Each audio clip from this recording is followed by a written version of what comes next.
Hi, Paul from Find My Footwear, here again with a comparison of two shoes that you may be torn between choosing if you're a runner that, above everything else, values support and control for overpronation.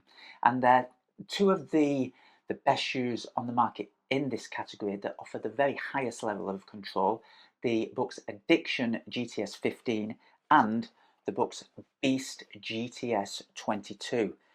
The Brooks Beast has for a very long time been one of the more supportive shoes on the market. Now we've got two to choose from, or we have for quite a few years. So what's the difference between them?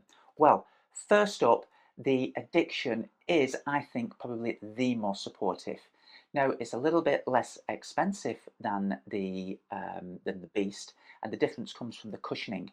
But if you're a heavier runner and you need a touch more support and a lot more durability in the shoe, then the DNA cushioning in this shoe is, yes, it's a little firmer, but it is sturdier, harder wearing, more durable, and provides a touch more support.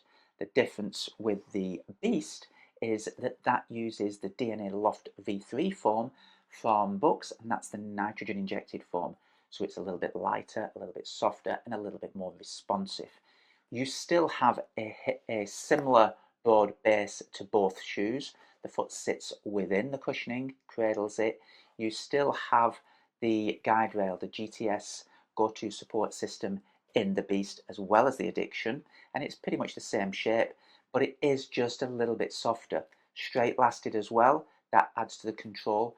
The Beast, compared to the Addiction, has the additional kind of heel clip, this plastic clip around the rear foot here that locks the foot in place, and that adds a little bit more stability to the shoe. Perhaps that makes the difference in that the slightly softer form in this shoe makes it less supportive as the Addiction, but by adding the heel clip, we level things out again. So the two very similar and very compatible shoes for the very same athlete, if you like, someone, the bigger guy, there's someone who needs more support. The Beast is a little bit plusher, it's a little bit more premium, but not that much more expensive. If you're choosing between the two and you've tried the two and they do feel very similar in terms of control and support, I'd probably go for the Beast. I think it is a touch better. It's slightly softer, but still retains a great level of support. So there we have it. I'm sure we're going to get a lot of questions on these two because they are very similar. The Addiction GTS 15 and the Beast GTS 22.